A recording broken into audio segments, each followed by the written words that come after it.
Ok, irmãos, a história da igreja cristã. Estão aprendendo alguma coisa?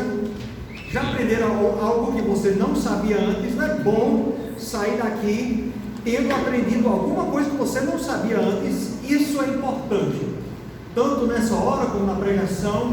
Cada vez que nós devemos entrar com o espírito de querer aprender mais, sairmos tendo aprendido algo, mesmo se for da história da igreja cristã, que possamos aplicar em nossas vidas. E nós estamos bem aqui, irmãos, no cristianismo apostólico. É um período que vai do ano 30 ao ano 70, ao ano 30, o ano que Cristo foi crucificado, e ao ano 70, que foi o ano que aconteceu o quê? Por favor, alguém. A destruição do templo em Jerusalém. Então isso realmente foi a destruição do foco central do judaísmo, e realmente foi aquilo que rachou completamente o judaísmo do cristianismo. Falamos um pouco sobre isso. Vamos entrar também sobre a heresia, só para a gente lembrar um pouco. Ebionismo ensinava que Jesus Cristo era carne e osso e nada mais. Ele era o produto de Maria e José. Ele não era o Deus encarnado. Ebionismo.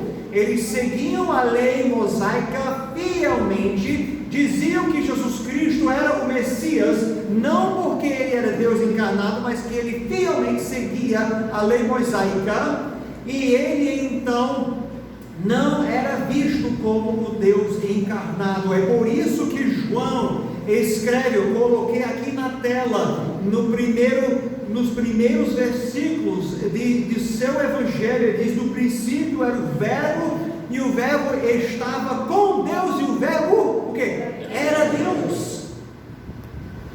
Ele está combatendo essas heresias já no seu primeiro evangelho. E aí, se a gente for para o versículo 14, diz que o verbo se fez carne e habitou entre nós. E aí ele diz: e vimos a sua glória, uma glória do unigênito do Pai, cheio de graça e de verdade.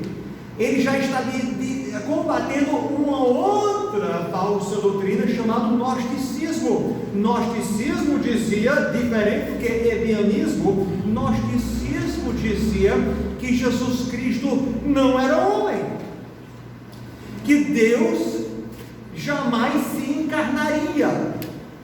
Então, os gnósticos ensinavam que todo mundo, matéria, carne e osso, madeira, cimento, tijolo, areia, barro, tudo da criação física deste universo é mal, é pecaminoso. Então o Deus perfeito não faria-se carne, porque carne é pecaminoso, de acordo com os gnósticos. Então João diz: e o verbo se fez carne. Então, dentro de 14 versículos, João, o amado, ele já está combatendo ebionismo, ele está combatendo gnosticismo, e nós entramos um pouco mais detalhadamente em gnosticismo, adocionismo, ou seja, ensinado por um homem.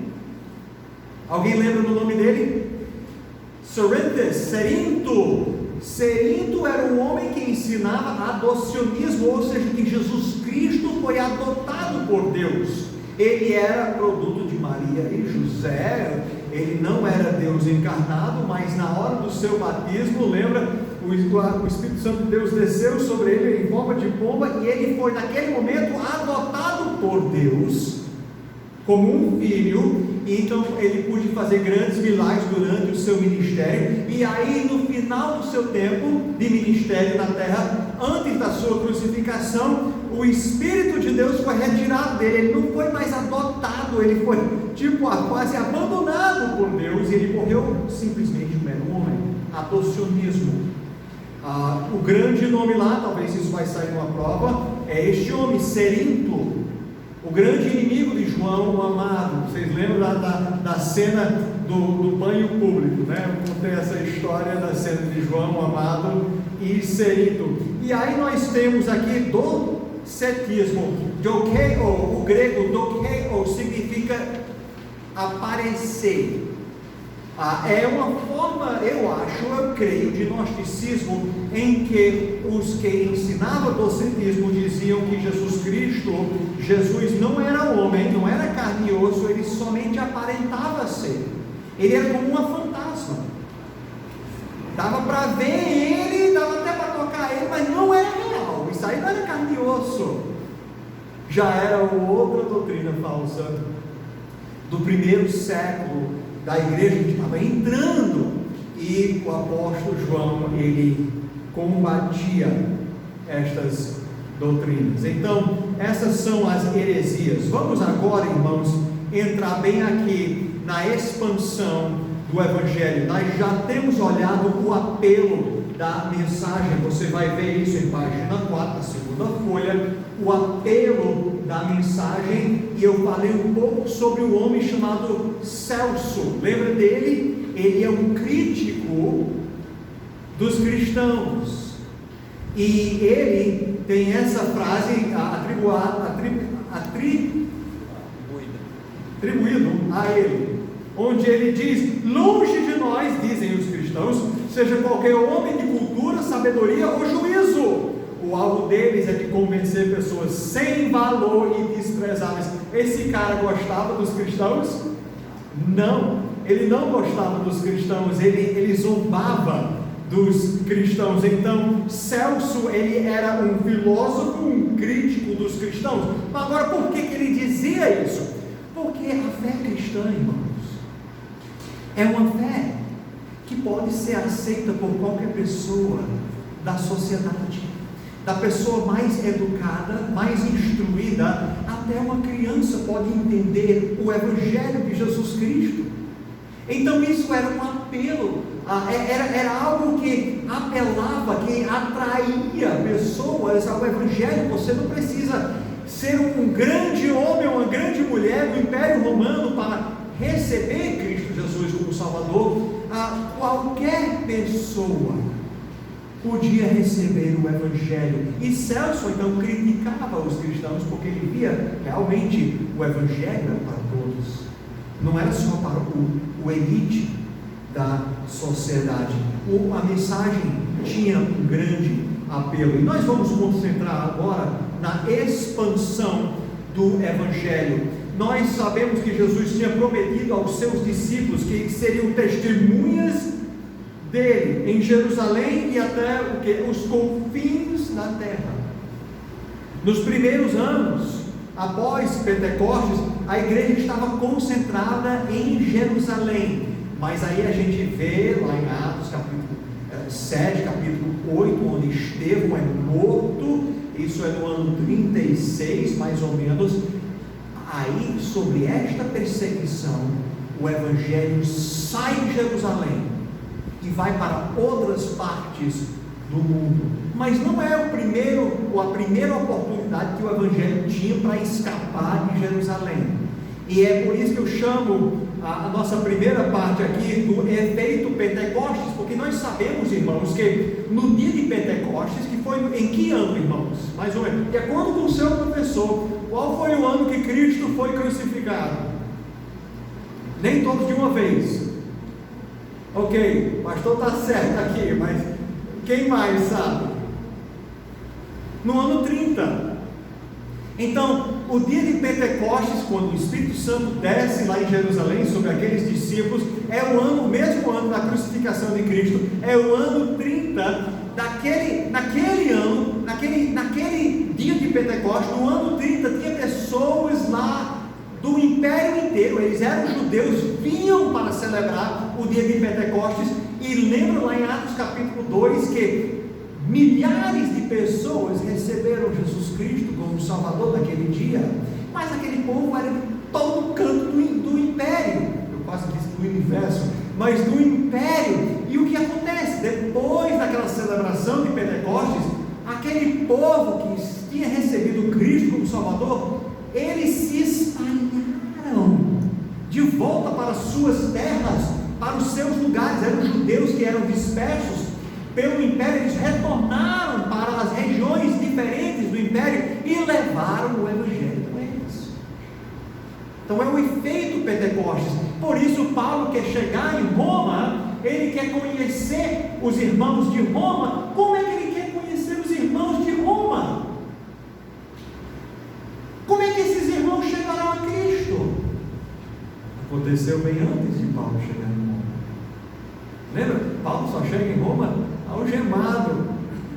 Ele encontra irmãos lá e ele escreve a carta aos romanos, dizendo que ele queria visitá-los. Então, o efeito Pentecostes. E nós vamos ver, irmãos, como diz Atos 1 e 8, que o Evangelho foi expandindo de acordo com Atos 1 e 8. Jerusalém, Judeia, ok? Na realidade, deve ser lido um versículo assim: sereis testemunhas em Jerusalém, depois em Judeia, Samaria, é o próximo anel. Judeia, Samaria é o próximo passo, e aí de lá até os confins da terra. E nós vemos isso acontecendo ainda no Novo Testamento. Por exemplo, Samaria. Quem foi o homem que pregou em Samaria? Alguém? Alguém, por favor? Ele era um diácono.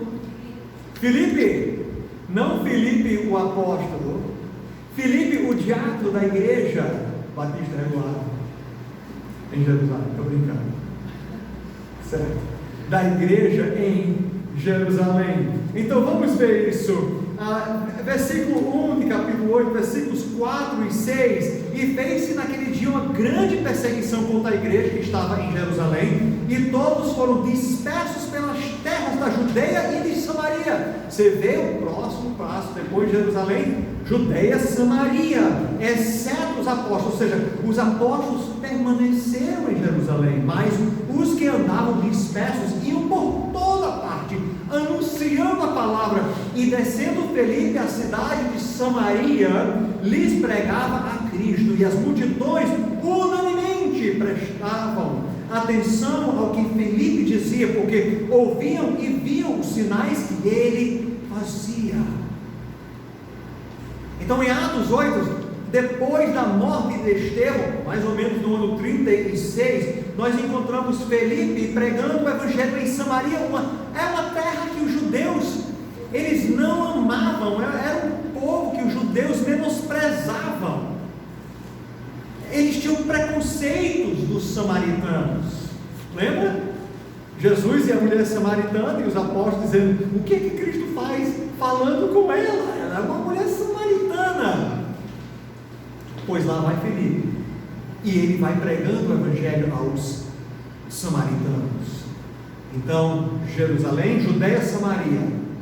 Sim. Os samaritanos, também eram judeus, né? Eles, parte de judeus, eles eram uma raça mista. É por isso que os judeus puros tinham um preconceito contra eles. Então, o evangelho não era somente para os judeus. Deus tinha um plano que o evangelho de Cristo fosse até os samaritanos e até os confins da terra. Em ti, Abraão, toda a terra será abençoada. Gênesis capítulo 12. Então o que acontece? Pessoas começam a crer em Jesus Cristo em Samaria. E o que os apóstolos lá em Jerusalém fazem? Eles escutam o que Felipe está pregando em Samaria e eles estão com dúvidas. Será que o evangelho é para aquele povo também? Então eles enviam dois apóstolos, Pedro e João. E Pedro e João vão para Samaria e eles testemunham que o Espírito Santo de Deus desceu sobre aqueles samaritanos como tinha descido sobre eles. Então eles veem realmente que o evangelho também fora dado aos samaritanos. Então, Jerusalém, Judeia, Samaria, e aí nós passamos mais para frente para Etiópia, Cesareia e Antioquia. De Samaria, Felipe é enviado pelo Espírito Santo de Deus até o deserto entre Jerusalém e Gaza, e lá ele encontra um homem etíope, eunuco mordomo de Candice, rainha dos etíopes. E este homem, vocês conhecem a história lá em Atos capítulo 8, ele recebe Jesus Cristo. Então o que acontece? Ele já está descendo para a Etiópia. Então esse homem se converte e ele mesmo leva o evangelho para a sua terra. Você vê que o evangelho está se espalhando. Começou com os judeus, depois para os samaritanos, que era metade judeu, metade gentil, e depois foi direto para a Etiópia, os gentios. E em Atos 10 nós encontramos Pedro sendo enviado por Deus para a cidade litoral chamada Cesaria. Lembra a história de Cornélio? Pedro então é enviado lá, ele vai contra a vontade dele, ele acha estranho, por que Deus está me mandando para esse povo grego, esse povo gentil, para pregar o evangelho? Ele vai, e pela primeira vez, creio eu, Pedro pisa dentro de uma casa que pertence a um gentil, porque ele era um judeu, praticava a lei, chegou a ser enviado a um gentil, e ele diz: eu vou entrar na casa de um gentil. Mas ele entra na casa de Cornélio, ele prega o evangelho a Cornélio e sua família. O que acontece? Cornélio e sua família recebem Jesus Cristo, e aí o Espírito Santo de Deus desce sobre Cornélio e sua família. Lembra da história? Está vendo que cada passo, cada expansão do evangelho tinha que ter uma confirmação apostólica. Quando o evangelho entrou em Samaria, Pedro e João tinham que ir lá para confirmar, e eles viram que o Espírito Santo tinha sido dado aos samaritanos. E aí, quando eles vão para Cesaria, para a casa de Cornélio, Pedro, o apóstolo, ele vê que o Espírito Santo de Deus fora dado aos gentios. Cada passo da expansão teve a aprovação, vamos dizer, ou a confirmação, melhor, confirmação dos apóstolos. Lembra onde diz lá em 1 Coríntios capítulo 14 que línguas é um sinal para os quem? Incrédulos. Quem eram os incrédulos? Nessa situação eram os apóstolos. Eles tinham que ver para crer que o evangelho também fora dado aos samaritanos e aos gregos. Sim.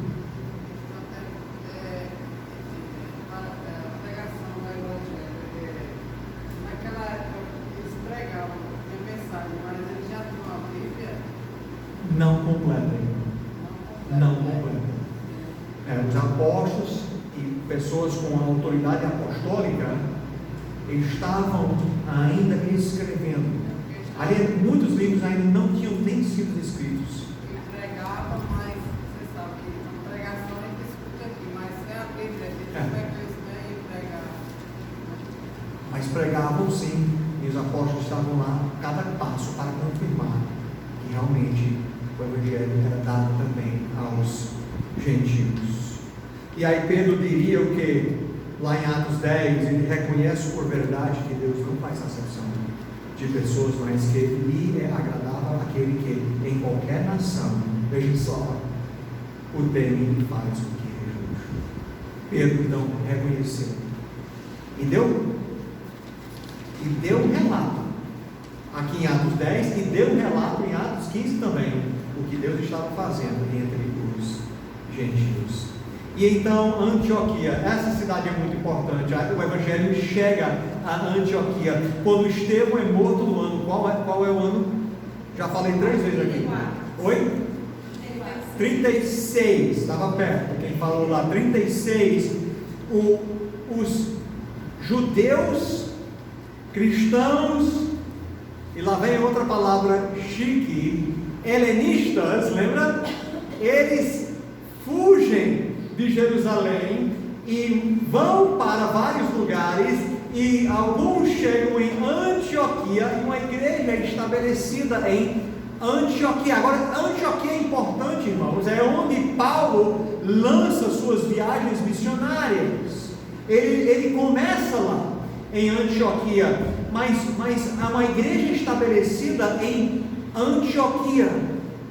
É interessante, Antioquia é um centro enorme naquela época. Antioquia é a terceira maior cidade do Império Romano, fica na Síria, para o norte da Palestina, fica lá em cima. Antioquia só perde em tamanho para Roma, que era a maior cidade, e Alexandria, na África, segunda cidade maior do Império Romano, e lá a igreja é estabelecida. Aliás, Atos 11, de 19 a 21, coloquei aqui já na tela, diz o seguinte: e foram os que foram dispersos pela perseguição que sucedeu por causa de Estevão, caminharam até Fenícia, Chipre e Antioquia, não anunciando a ninguém a palavra, senão somente aos judeus. E havia entre eles alguns homens chipros e serenenses, os quais, entrando em Antioquia, falaram a quem? Aos gregos,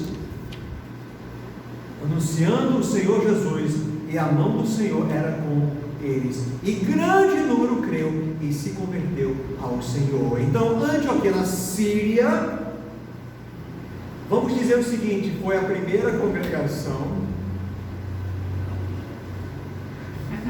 da primeira igreja de todos os tempos. Qual foi a primeira igreja?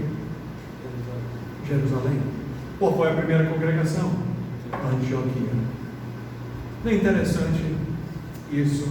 E então os apóstolos em Jerusalém, eles enviam um homem para Antioquia. O nome daquele homem é Barnabé. Lembra dele? Já ouviu falar em Barnabé? Um companheiro de Paulo. E Barnabé vai para cuidar daqueles novos irmãos em Antioquia. E sabe o que? Barnabé precisa de um companheiro de ministério, e ele então vai procurando um tal de Saulo.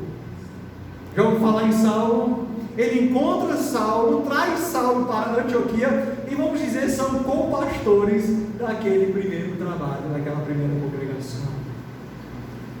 E aí, em Atos 11, 26, em Antioquia, foram os discípulos pela primeira vez chamados de cristãos, lá em Antioquia. E aí, até os confins da terra, irmãos, no ano 70, o Evangelho tinha chegado realmente aos confins do Império Romano. É possível que até o apóstolo Tomé, lembra dele? Lembra de Tomé, o duvidador? Ele duvidou. Tomé, é possível, nós temos alguns relatos da história, que Tomé desceu para o sudeste, talvez chegou até a Índia. Pense nisso. Pense um cara para viajar. Então Tomé provavelmente levou o Evangelho até a Índia. Na sua segunda viagem missionária, Paulo recebeu o chamado para entrar na Macedônia, de onde ele estabeleceu, plantou a igreja de Filipos. Ele continuou para o sul, plantou a igreja em Corinto, mais ou menos no ano 50, e eventualmente ele plantou a igreja em Éfeso, mais ou menos no ano 52, e assim em diante. O Evangelho foi espalhando. Nós não vamos entrar em todos os detalhes. Paulo queria até chegar em Espanha, além de além de Roma. Agora, não sabemos se ele chegou na Espanha. Sabemos que no ano 300, mais ou menos, nós temos evidência que a igreja, ou seja, o Evangelho já estava infiltrado na Espanha. Foi Paulo que levou lá, vamos dizer, a primeira vez que ele estava na prisão em Roma, e a segunda vez que ele estava na prisão em Roma. Houve uma lacuna aqui de tempo, nós não sabemos o que aconteceu na vida de Paulo. Talvez ele chegou na Espanha, retornou para Roma para ser encarcerado de novo, não sabemos com certeza. Mas até o ano 70, o Evangelho já estava bem espalhado pelo Império Romano. Veja só, Atos 1 e 8, começa em Jerusalém, Judeia, Samaria, e o que? Até os confins da terra.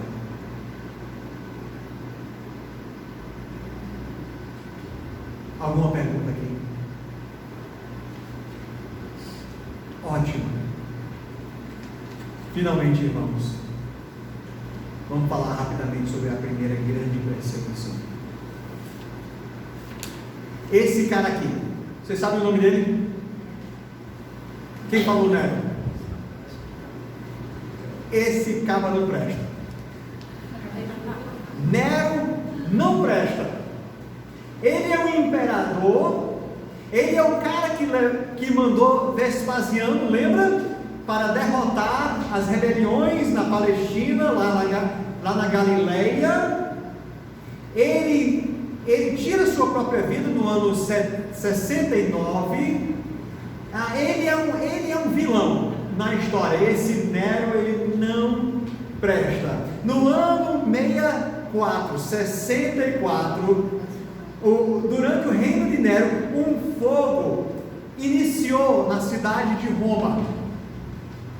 E este fogo espalhou-se por 6 dias e 6 noites, e a maior parte da cidade virou cinza. Imagina uma capital do império, a capital do mundo, vamos dizer, Roma, está em cinzas. Eles não conseguiram controlar esse fogo. E aí começou um boato entre o povo que morava em Roma, que foi o próprio imperador que tocou fogo na cidade, ou mandou os seus homens tocar fogo na cidade. E realmente, irmãos, Nero era meio, certo? Tinha alguns parafusos soltos. E então o boato fez sentido. Nero, ele é meio louco, e provavelmente foi ele que mandou tocar fogo na cidade. E tem até um relato que ele ficava no palácio cantando, vendo a destruição do mundo ao seu redor.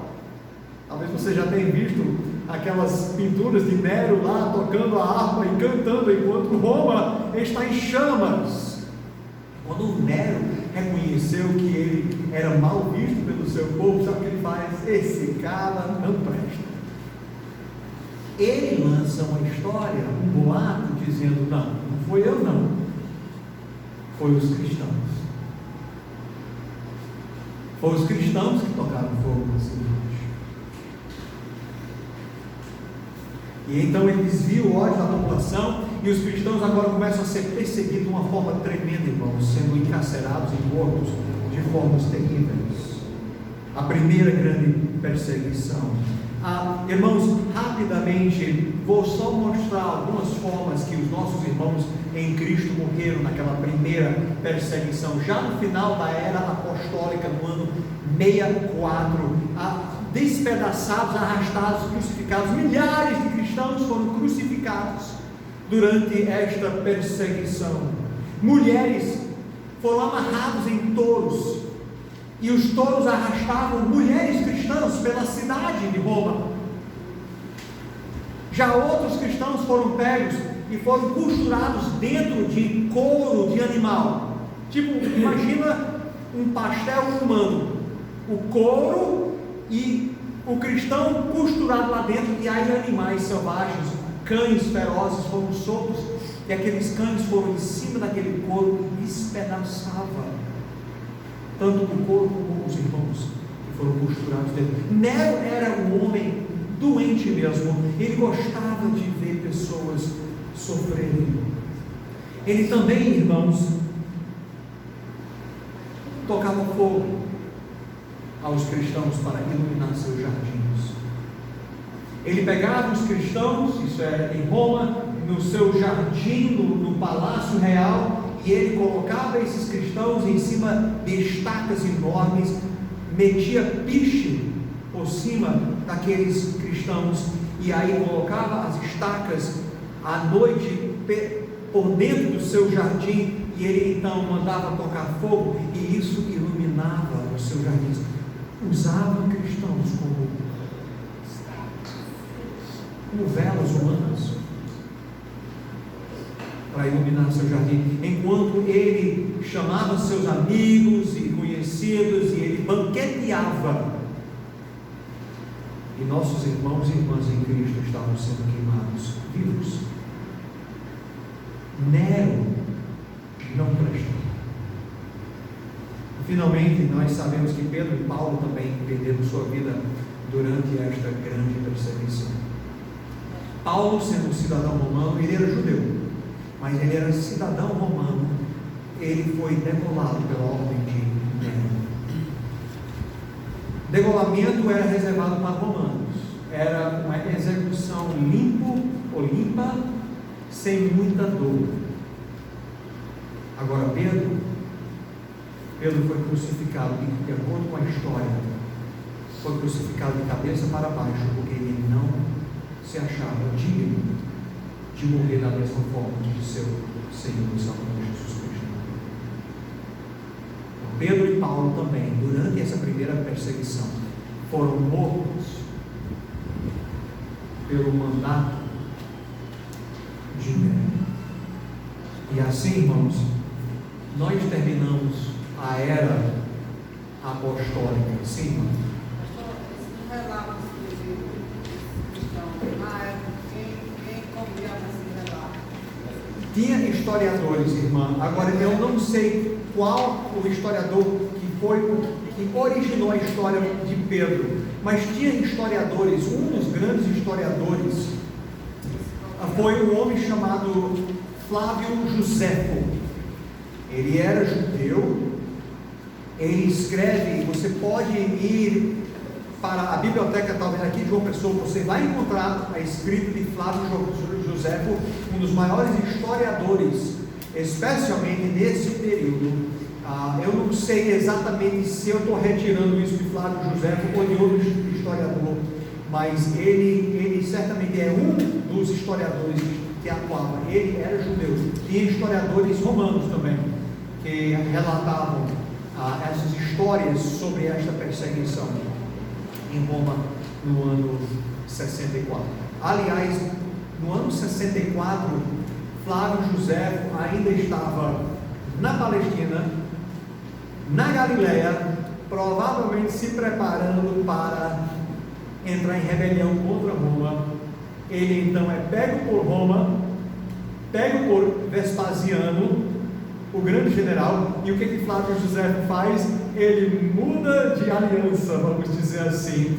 Ele então se rende a Vespasiano e ele segue Vespasiano, depois ele segue Tito e ele escreve a história da destruição de Jerusalém, de Massada, e ele escreve realmente a história do povo judeu, e ele é um grande historiador. Aliás, ele até menciona Jesus Cristo quando ele relata a história da Palestina. Interessante, Flávio Josefo. Agora é muita leitura, provavelmente na faixa de milhares de páginas os seus trabalhos ocupam, mas ele é grande historiador. Nós temos praticamente tudo que ele escreveu em qualquer língua que você quiser. Flávio José, grande historiador judeu naquela época. Muito bem, irmãos, eu quero continuar, porque semana que vem nós vamos entrar em cristianismo católico. E quando você escuta cristianismo católico, não vai pensar, viu, no Papa, nem Maria, nem Rosários. Essas coisas não descrevem esse período. Eu vou falar um pouco mais sobre isso na semana que vem. Deus te abençoe, irmãos. Desculpe se eu botei alguns de vocês para dormir, mas a coisa vai continuando a ficar mais e mais interessante, especialmente com o cristianismo católico, porque muito do cristianismo apostólico a gente conhece, que está na Bíblia. Agora, essa parte, cristianismo católico, muito poucos irmãos vão